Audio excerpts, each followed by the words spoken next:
already in a critical condition. Sri Lanka is now heading towards a medical emergency.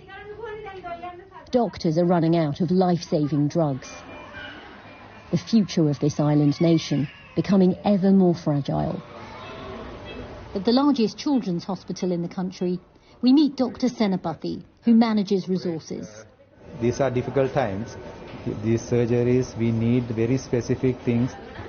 Sri Lanka imports most of its medical supplies. A lack of foreign currency to buy them, to blame for the shortages. Stretched to the limit, operations continue at this hospital. Others have already stopped some procedures.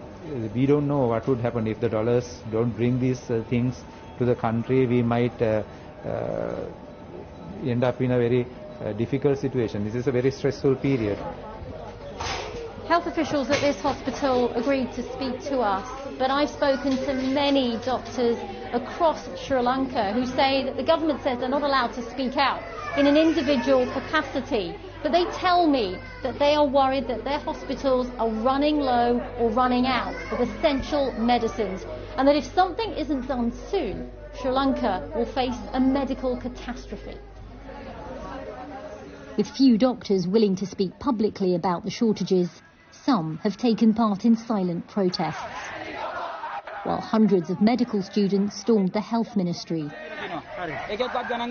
joining anti-government protests against food and fuel shortages.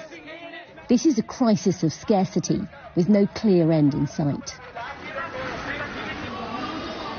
Medical unions are appealing to the world to help. We need supply to come in whatever the form, whether it is from any other country, the government procurement, or if it is an individual donation. So if this situation continues, there will be a day in the near future, maybe a couple of weeks or 1 month. I'm afraid to say there may be a situation where we won't be able to save the patient life or limb.